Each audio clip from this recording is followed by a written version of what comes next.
We're now live. I can see people are joining. So we'll just give a minute or two and let everyone join. And there's quite a few people who had registered.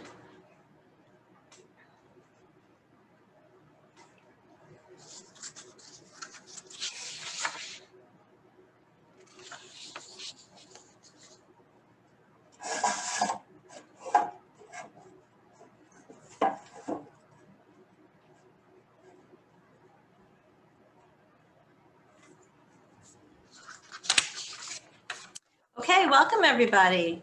I'm Karen Small, I'm the director of the Rutgers Jewish Film Festival. We are delighted to have you all join us this afternoon for a very special talk.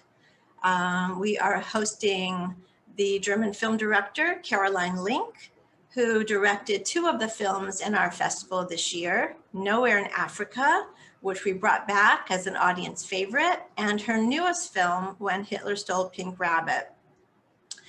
Some of you may not know that here at Rutgers, we also have a Holocaust Resource Center, and we provide educational programs for teachers. And this fall, teachers had such a tough time with the remote teaching, being in and out of the classroom.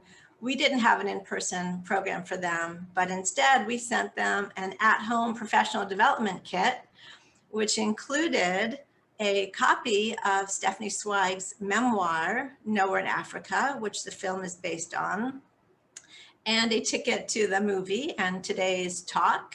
And many of them use When Hitler Stole Pink Rabbit in their classrooms or have used it in the past. And I want to thank the teachers for all that they do. And I also want to thank the foundations and people who made that possible. So thank you to the Karma Foundation and to the Marjorie and Egon Berg Holocaust Education Fund here at Rutgers for the funding to make that possible to send out to our teachers, as well as our ongoing Holocaust education programs.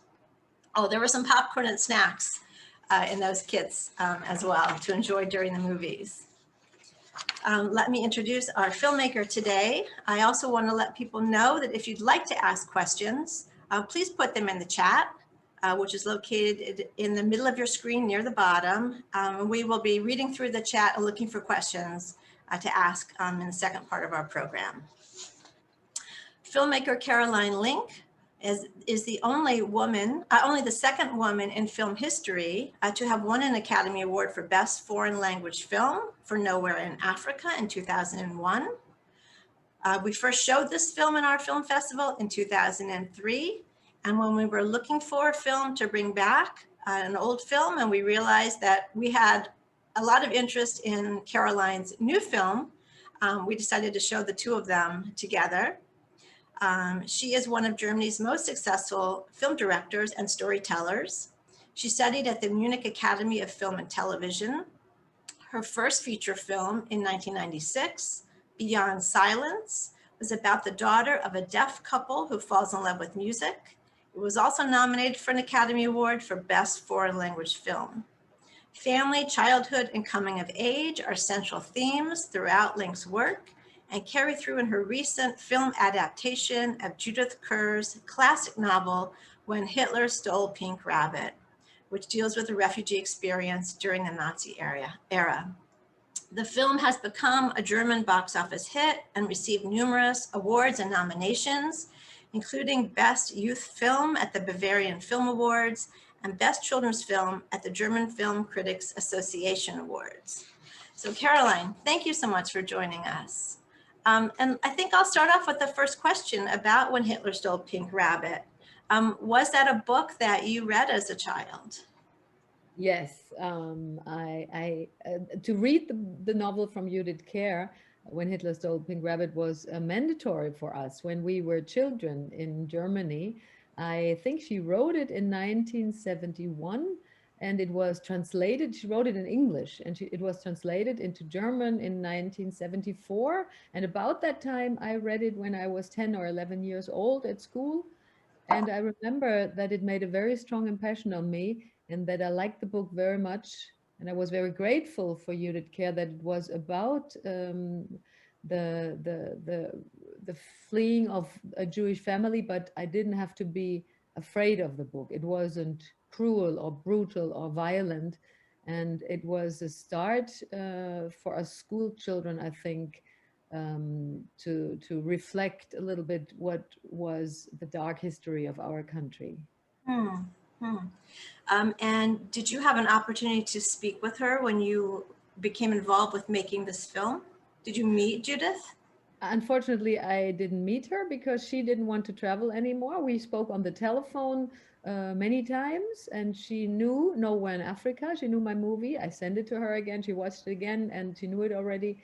And I think after she saw it, she trusted me that I could go my way with her book, even though she was. Very interested in the screenplay and everything I did with her novel. I mean, she really was more than Stephanie Zweig in Nowhere in Africa. She was concerned that we changed too much, and she wanted to know everything about every change that we are planning to do. Wow, wow, that's amazing. And Yes. did she have the opportunity to see the film?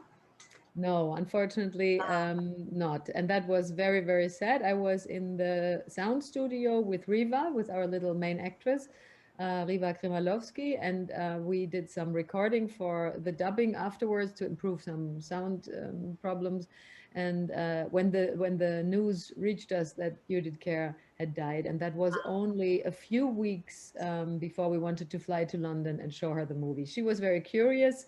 Riva was very curious to meet the lady she played. Sure. She was very excited about that, but that was not possible anymore. We showed the movie to her both her children, Matthew and Tacy. They live in London, and Matthew lives in Rome and in London. And we showed it to them only a few months ago, and that was very exciting for us too. Yeah, I'm sure. Oh, sad that Judith didn't get to see it, but what an Yeah. impact she had on so many children who read her book. Oh, she knew that. She knew that. And she knew that her book worked so well for so many people over so many years. That's why she didn't want to, she couldn't always understand why I thought changes are necessary. And we had quite a discussion back and forth in English and German. But she was a very sweet and generous lady. And she just wanted to know what we're doing. One thing that was extremely important to her is that we don't harm in any way the memory of her father, because Alfred Kehr was a very known and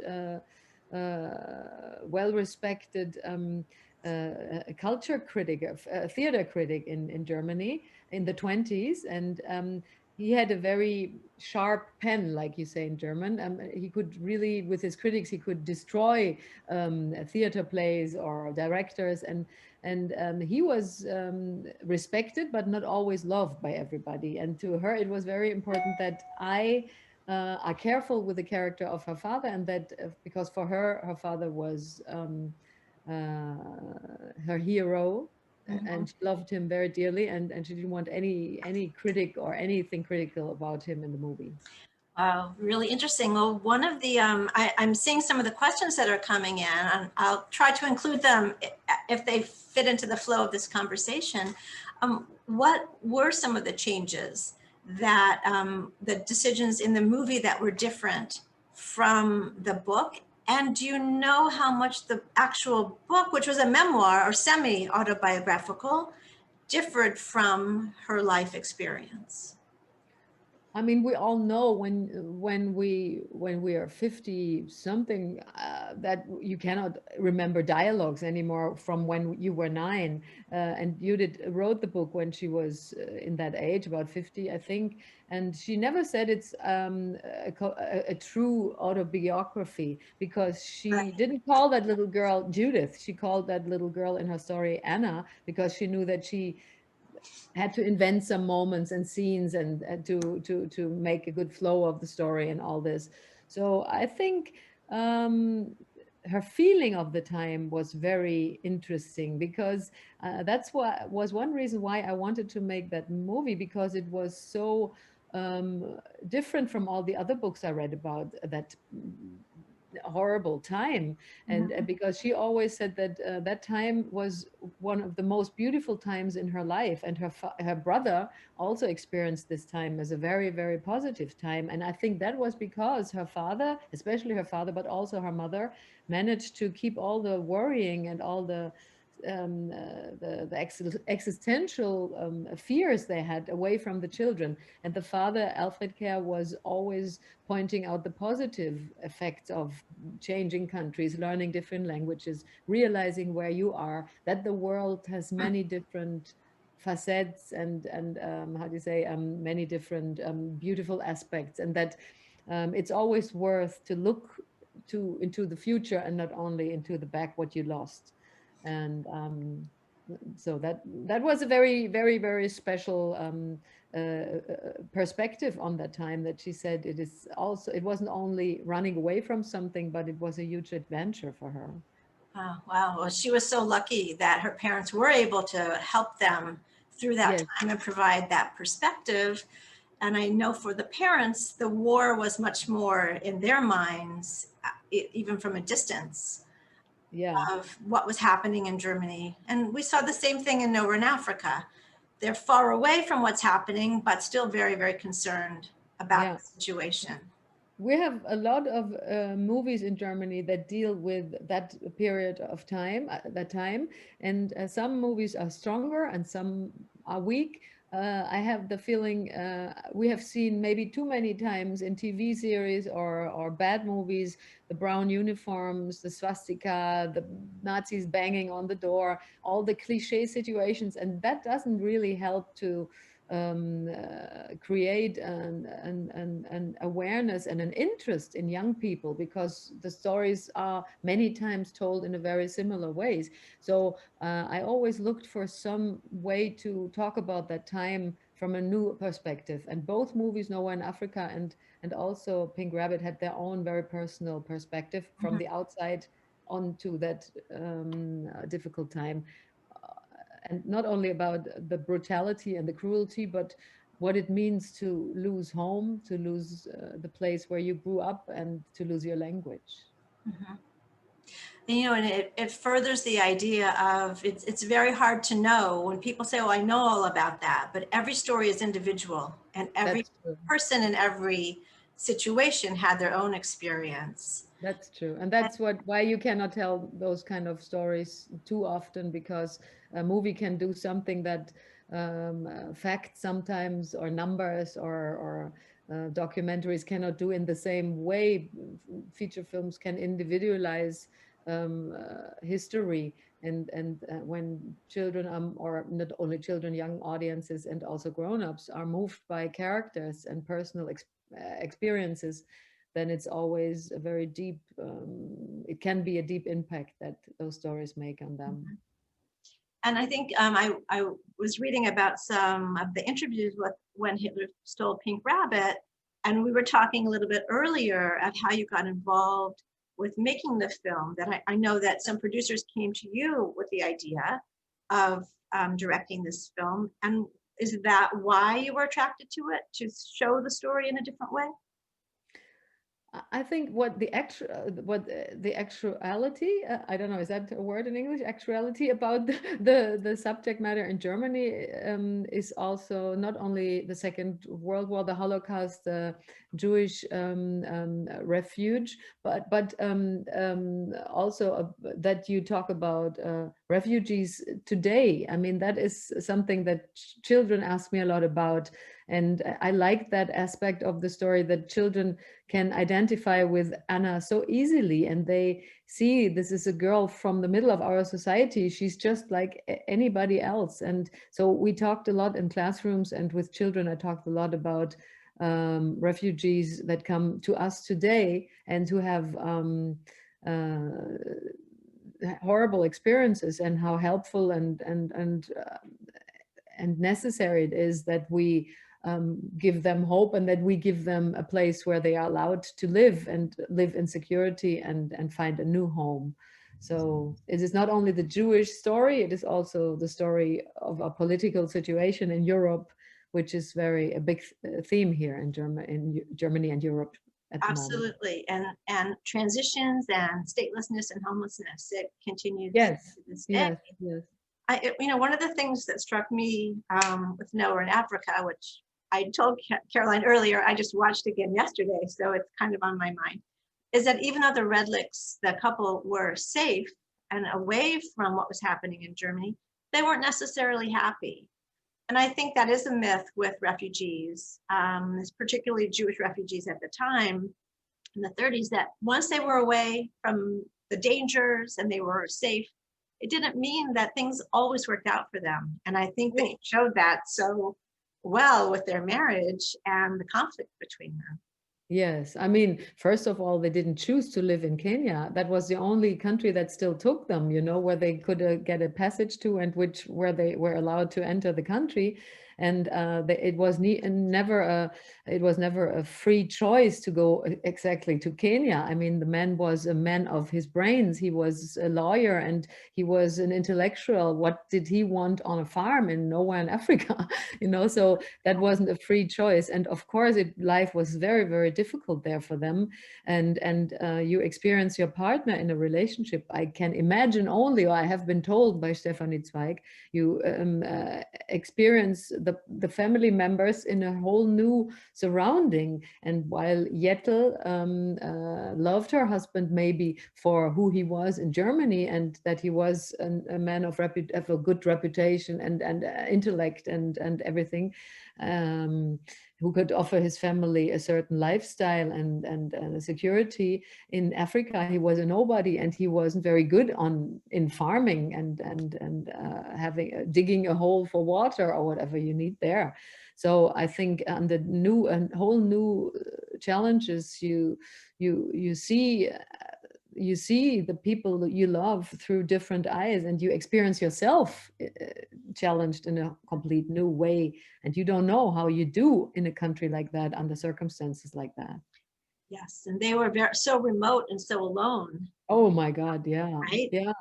That view in the beginning of the film from above, when you see the farm and really nothing around it, gives you such that feeling of remoteness and loneliness compared to their apartment in Germany, where they could look out the window and see everyone in the street and the family. You see, that's one reason why I love to tell stories like this, both of those stories, through the eyes of a child, because Regina in Nowhere in Africa and also Anna, they are children. They have more future in front of them than they have past behind them. So they go to new places and they are open to the new and the unexpected, the challenging new situations. And even though they might not always like it, but they're still strong and determined to say yes to the unexpected. For me, with 56 years, if I had to leave tomorrow, my country and my home and my friends and my life, it's my whole life, it would be horrible and very, very sad for children sometimes, if they get support from their parents, of course. It might be, yeah, like Judith Kerr told me, and also an adventure and something that you can look forward to and be curious about.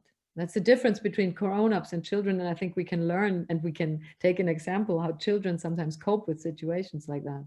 Yeah, absolutely. And with Regina, the way she was able to adapt to the language and the country and the thinking and the mentality, it was really remarkable to watch her in that role.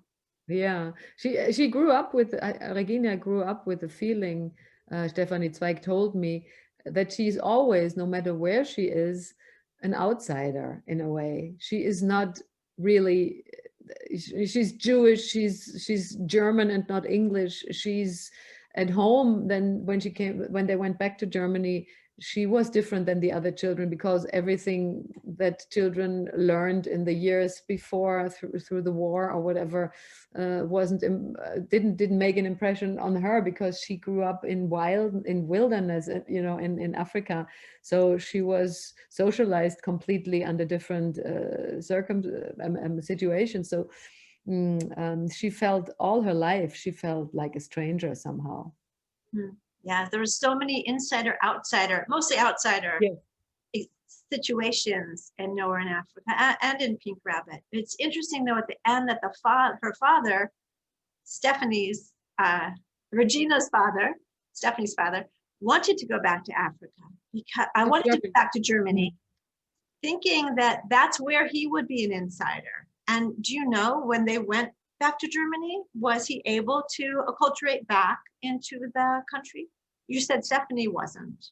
Yeah, she wrote, Stephanie Zweig wrote another book about them coming back to Germany. And when I read it, I was shocked how precisely she described how much anti-Semitism there still was in Germany. And of course, why would they all be gone all of a sudden and be freedom fighters and resistance fighters? Why? I mean, these were the same Germans that were always there. So they had to learn that they had that history, and that was a very difficult time. I think her mother was not very happy in Germany, but her father found a good job, and they managed to integrate and get back into the society. But for Stephanie, it was very, very difficult. Yeah, At the beginning, it was very difficult. Yeah. She became a journalist and she wrote for different very good newspapers in Germany. And she wrote, of course, a few books that were all won awards and were very well received. And I think she learned, like Judith Kerr learned, that her how do you say, her fate, her experiences, that they were also their richness, you know, their that made their personality richer and interesting. They had something to say. They had something that made them interesting people, I think. A much broader experience than Yes, theirs. yes, That's yes. interesting. Well, since we're talking about the families, I don't want to forget to talk about Anna's father in the film, Judith's real father, and the difference in the way that Anna showed him. Should I say Anna or Judith? I'm mixing myself up here, but Judith, Judith Kerr, the writer, yes. wrote him as a very sympathetic and happy character. And you were mentioning to me earlier that he also there's a biography of Alfred Kerr, and his memories are very different from what hers were. So could you comment on that a bit? Yeah, Deborah Vitor Englander, she wrote a biography about Alfred Kerr, which came out, I think, 2 years ago. And she collected letters and diaries and notes from him and published them. And from Matthew Neal, that is the son of Judith Kerr, I learned a few weeks ago how shocked his mother, Judith Kerr, was when she read that biography from Deborah Vitor Englander, because she didn't really knew all those facts. Of course, she knew and remembered that her mother was very depressed sometimes, and that she even said, wouldn't it, after a while, wouldn't it be better if we didn't live anymore and all that. And but she didn't know how her father felt all through these years.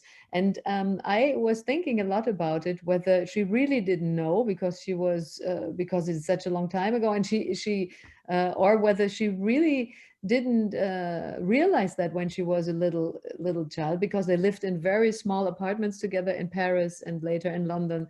I'm sure she must have felt as a little girl a little bit about his feelings, but she said no, her parents hid those feelings and those fears from the children a lot. But he wrote about how humiliated he felt in exile, that nobody came to help, that nobody who wanted his attention in Germany over years and years, people now wouldn't write back, wouldn't answer, wouldn't help, and that he felt very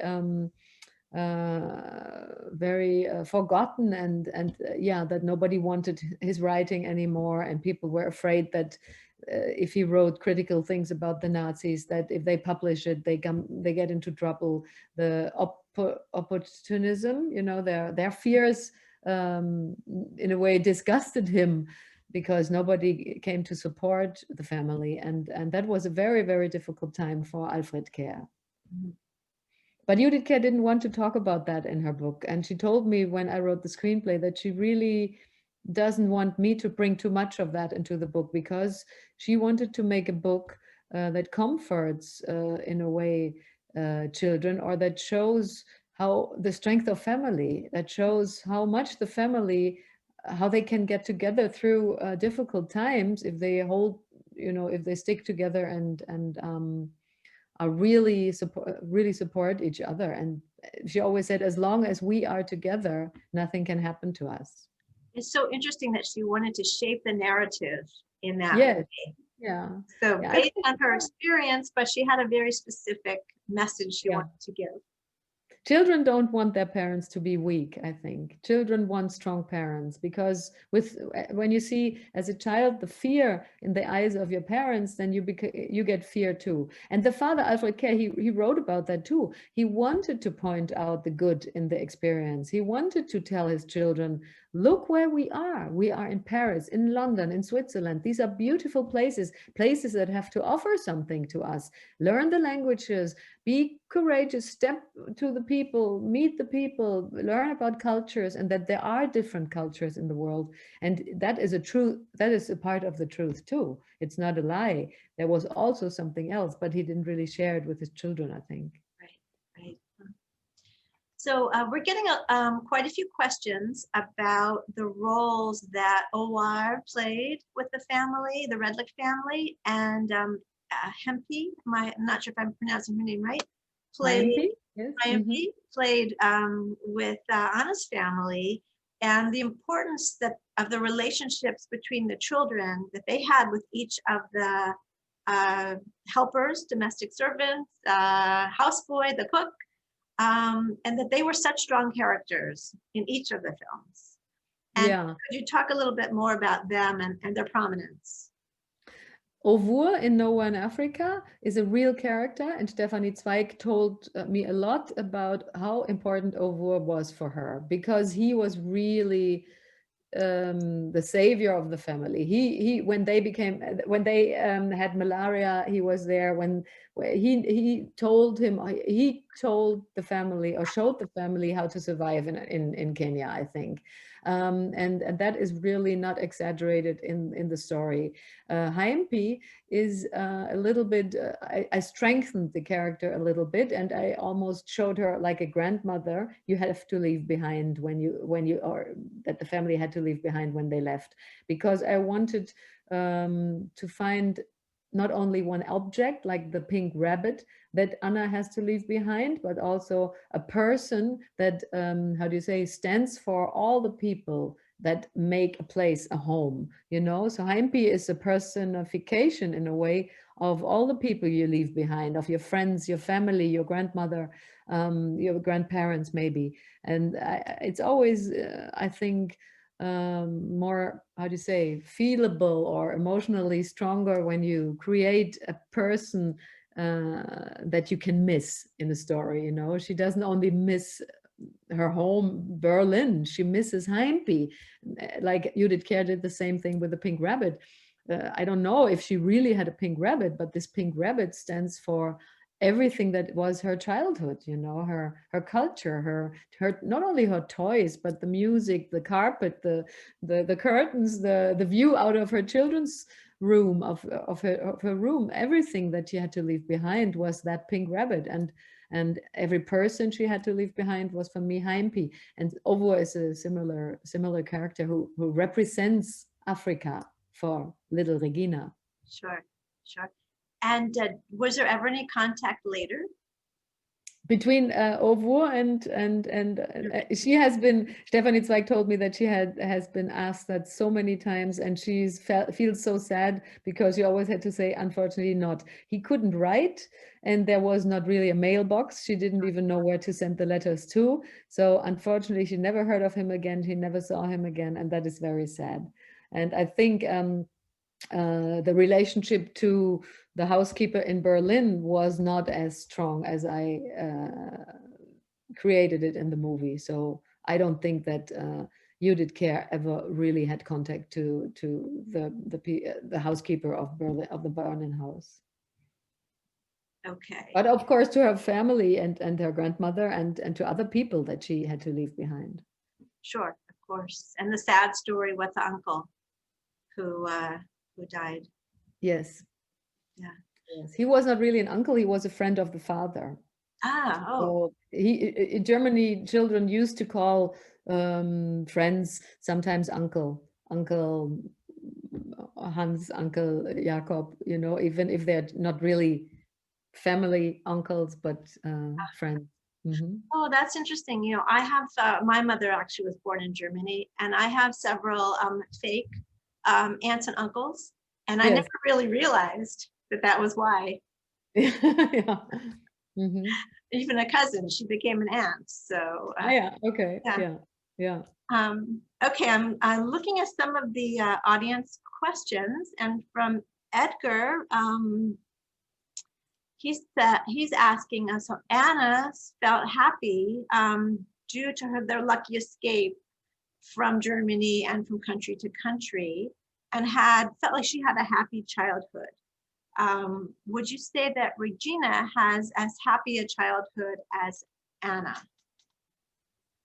I would even say that I think that Regina had an even happier childhood because she really, Stephanie Zweig, really, really loved Kenya. Kenya meant so much to her that she wrote a couple of books about her childhood in Kenya.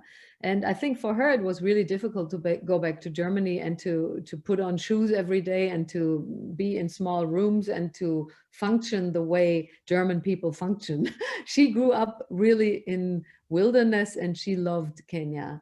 I think the childhood of Judith Kerr was interesting, but it was also very, very tough in a way because they moved so many times and she had to learn so many different languages until they came to London and where she found a new home. I think in London, she felt after years, she felt like a British lady and she took the British citizenship. So she had her childhood was difficult. Judith Kerr's childhood, I think, and Regina really loved the years in Kenya. Could you tell us a little bit about the casting of the two roles, or maybe Regina is a bit in the past, but with Anna casting, and someone's asking how old were the young actors who played those roles? It is a little bit, it's funny that I shot a few times already with little girls in main parts and they were always 9. Ah, So nine seems for me the perfect age to tell stories about childhood with girls, at least with little girls. But I even worked with a 9-year-old boy once in a movie and that worked wonderfully too. So I think they are with 9 years, they are really between being small children and being already smart enough and being able to read a screenplay and to understand what they are doing. They are not so small anymore, but they are still children and not in puberty already or young adults. So both Riva Krmalowski and also Lea Kurka, they were both 9 when we shot, and they were both I think very talented. Leah had to learn Kiswahili, which was no problem, even though this language to me always sounded like where do we start? It is so away from every language I know. And for her, it was very easy. And she loved Africa too. And she was so curious for that adventure. She had no fears whatsoever. And Riva came into the casting studio 2 years ago. I remember that. And when she entered the room, with a lot of energy and a big smile on her face, telling me that she goes to the same school that Judith Kerr went to before they left Germany. And she thought that alone is a qualification for that part. And she came in and I looked at my casting director and we both said, oh my God, let's pray that this cute little girl has some talent too, because she was so self-secure and so funny. And then I gave her some improvisation scenes and then later some lines, and she did everything perfectly. And she was just perfect for our Anna. wonderful. Well, they were perfect. She's Jewish, so she knows a little bit about that time, and she knows a little bit she knew already a lot about the book because she read it at her Red one. school. Ah, okay. Yeah, and so she was the story meant something. It had an urgency and an relevance to her. Mhm. Wow. Well, they were fantastic. You know, since you mentioned that she was Jewish and had a Jewish background, you know, it's interesting in both films, we really don't see much Jewish ritual or Jewish observance with the families. And someone I was thinking about in Nowhere in Africa, there was the one scene where Susskind comes and says the Kiddush for them, like for a Friday night. Uh-huh. And Walter says something, or maybe Yetel says, I haven't heard that in so long, but we never see it again. And someone is asking along these lines in Pink Rabbit, although they were not at all religious, there was a menorah on display. And she wondered about that. Mm-hmm. I think both parents in both movies were not very religious. And the interesting thing about Alfred Kerr, the father of Judith Kerr, was that he wrote in his biography a few times about his identity. He talked about who am I a lot, and he thought about that a lot. And when the Germans took his citizenship away from him in exile, he identified himself a lot through being Jewish. And as he expresses that in this one letter a little bit, that was interesting for me that ironically, the Germans made him a Jew by sending him away, because when he was not allowed to be in Germany anymore, he felt he felt very comforted by the fact that there is outside of that country that kicked him out, you know, that there is a community of which he is a part of. Very interesting. So I think he became interested in the German, in the Jewish culture and everything that goes with it, even though he was never religious, really. Uh-huh. Very interesting. I'm just gonna read you some of these. Meryl wants to comment on how beautiful the photography was and how critical it was to the impact of both movies.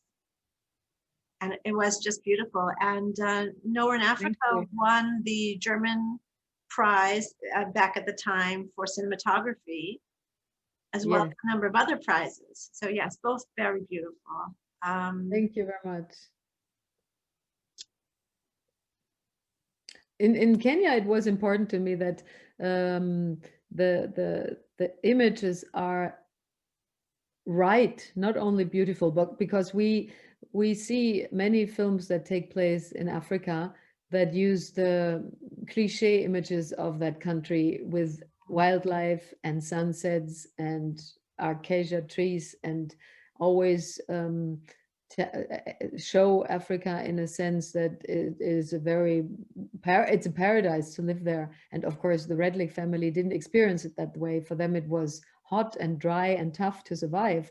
So I wanted it to be the dream country for the little girl, because she grew up there and she was very happy there because of the people that she loved so dearly there. But at the same time, I wanted to show, together with my cameraman Gernot Roll, I wanted to show a rough and unfriendly image of Kenya. Yeah, it seemed so real to life, especially with the shortage of water and food and meat.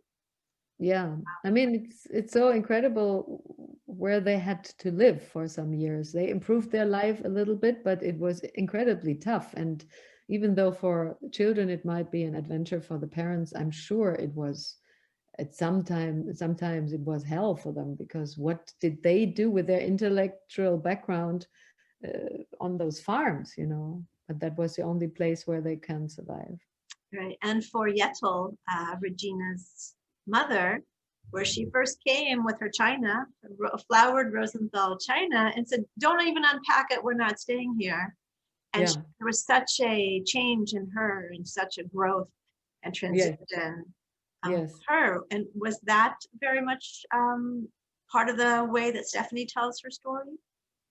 Did you make changes about Yetel? You know, when you write a screenplay after a novel, and the novel from Stefanie Zweig is really a big novel. You know, there is so much more that the family went through. They had more locations where they had to live. You know, they lived in for some years. They even lived in a hotel in Nairobi, not when they were interned, but also after a while, they moved into a hotel together with other immigrants. That alone would have been a movie for itself, because it was so interesting how they lived together with immigrants from all over the country, the world in a way. And you have to make choices. You have to pick out scenes, moments, episodes of the life of the people, um, and also interpret, of course, relationships. And then you bring yourself, as a filmmaker, you bring yourself into it. I mean, what am I interested in? Do I only want to tell the story of a childhood, or do I also want to tell the story of a marriage? And I was very interested in the marriage, and I collected every little hint in the novel that I could find about the relationship between Jettel and Walter. And what the truth is, nobody really knows. Stefanie Zweig didn't know everything about her parents' marriage life, but she told me that it came pretty close to the truth as she experiences as a child. Yeah, so interesting. I think, so correct me if I'm wrong, I think I remember that Stephanie's book, which was written in German, had not been translated into English until the movie came out and was such a success. And then it was translated into English. Yeah, I'm not 100% sure, but yeah, I think it was not available in English. That's true. Yeah, yeah. I couldn't give it to our film crew. I know they only read the screenplay. They couldn't read the novel. Yeah, that's true. Okay. Yeah. So I have a couple of questions about sort of more current times. And you alluded to this earlier with When Hitler Stole Pink Rabbit, that it's so important for today's times in terms of the refugee situation and the rise of anti-Semitism in America, in Germany, around the world. And what are your hopes for the film in terms of the message that it would bring to the community? When Hitler Stole Pink Rabbit opened a lot of discussions with young people. And that's why I'm so grateful that Judith Kerr wrote this book for young people, because there are not many books that you can take. Children like to read because it's also an adventure story. They are not afraid of the book. They are not shocked by the book. And still, they understand a little bit what it means. It's not played down, I think, by Judith Kerr, what she went through, even though it's optimistic and very powerful. And when we showed the movie, I experienced that children are very impressed and they are very moved, and they realize it can happen anytime. This little girl, Anna, didn't do anything wrong. She didn't even know that she was Jewish, or she didn't identify herself through being Jewish. And from one day to the other, somebody told her, the way you are is wrong, you have to leave. So I think young people have a possibility after seeing that movie to discuss how it happened, what intolerance means, and how things might start sneaking up, by comments first, and then all of a sudden it's a pretty horrible reality. So I hope that parents, families, teachers use that film to talk about um,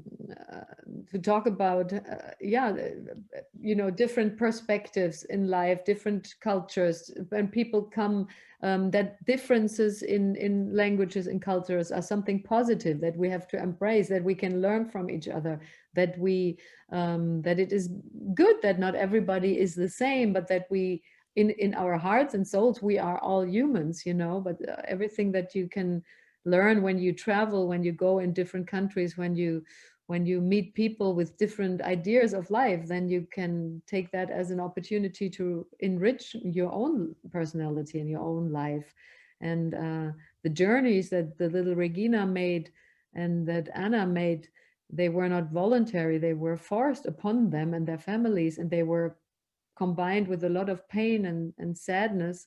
But I would like young people to see them as an example that it is worth to fight for welcoming people, who are lost and who have no place where they can stay, and also to talk about tolerance and living in peace together. Right, Right.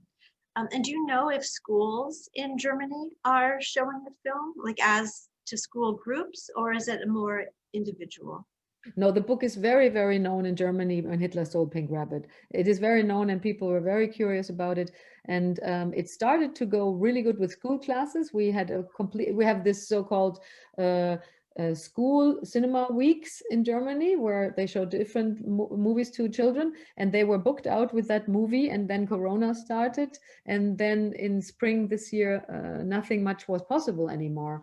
But now they take the DVD or they screen the movie in the classroom, and they unfortunately can't see it on the big screen, but they show it a lot. And I think it will have a long life here in Germany because the book is so known, and children like to read the book and like to see the movie. It's not that they don't, well, that they think, oh, please no. Right. No, I think so too. And actually, that had been our plan because usually when we're in person, we have a free screening for school children in the area, and buses come to the theater and bring them in. And we had hoped to show When Hitler Stole Pink Rabbit, but also we're thwarted by coronavirus. So hopefully Yeah. we'll be able to do that in the future. And a few people are asking if you have an idea of when the film might be more available, either through streaming services. We sold the movie, fortunately, to a distribution company, Greenwich, in New York, and they bought the rights for US distribution, and they wanted to open it this year in American theaters. And I'm not 100% sure if they are also responsible for DVDs and Blu-ray. In Germany, the DVD and Blu-ray, of course, is available, unfortunately, without subtitles yet, English subtitles, because that's their own market, the American market. But I think that Greenwich will bring the movie out with subtitles. Great, wonderful. Well, we will look out for that. And of course, I'm saying this to the audience, when we know more, we will let you know, as we do with all of our films. I don't believe that Nowhere in Africa is available on streaming either. At least we didn't find it on any streaming sites for now. I'm not so sure about America. I think, I mean, I can watch it on Netflix here in Germany, but Okay, we can't. no, you can't. Did you check that? Yes. How did you see it then? You just had the link now again from the distribution company, or how? Yes, we contacted the Zeitgeist Okay. distribution company, and we purchased the rights from them to include it in our film festival. And they don't know anything about a DVD with subtitles? I honestly didn't ask them. I think there is a DVD with English subtitles from Nowhere in Africa. After it won the Academy Award, there was a distribution a DVD available on Amazon. You could order it. But I think in streaming services, which is what people tend to these days, but maybe it will. Oh, someone's writing here. It's available through Canopy. Nowhere in Africa, a free service accessed through libraries. Just to let people know, if you're watching, this is where you can find it. When your friends want to see it and they missed it in our film festival, you can still find it. And someone writes, Roman writes, there's a DVD with wonderful extras on the film. Oh, okay. You see? Okay. Sometimes the DVD is even better than a streaming platform. Well, that could be.